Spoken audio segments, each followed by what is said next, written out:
Okay, so today I wanted to talk to my hooded eye people.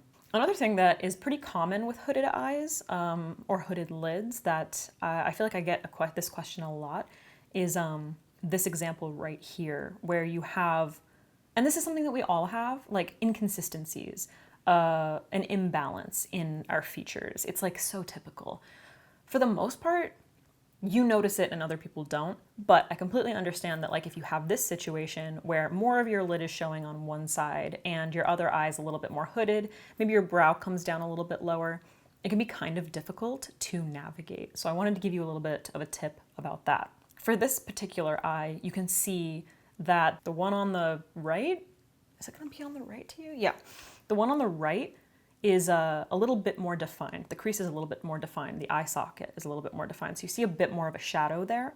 One way that you can balance this out a little bit is go in with like a contour shade that is very similar to the contour shade that you used for the rest of your face. So for instance, the one that I use is typically, if I'm not using my Fenty Matchstick in Amber, is a Wayne Goss contour shade.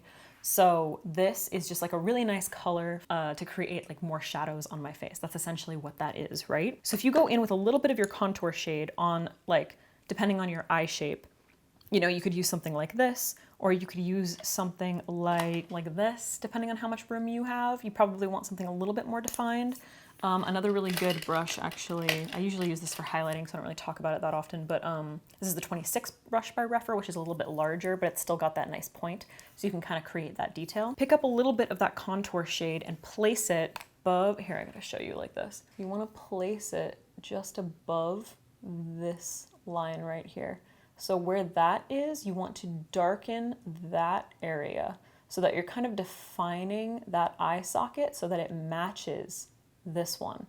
Now, as far as like uneven brows or whatever, if you want to do your brows, you can try to like even them out in that way. For instance, brushing them up a little bit, brushing this one down a little bit, filling this one up a little bit more, and this one down a little bit more. I've talked about this before. I'll try to link a video if I can even remember like which one it would be in. Just remember, you need to be realistic about it. You can only do so much to like balance those features.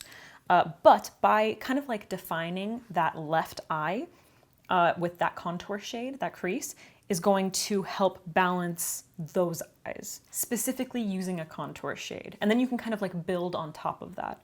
And as far as using that contour shade, don't even use it on the other eye, okay? You're trying to balance those things, which means you don't necessarily need to go in with that dark contour shade on the other eye because you've already got that. So that's what you're trying to achieve with the contour shade on the left eye.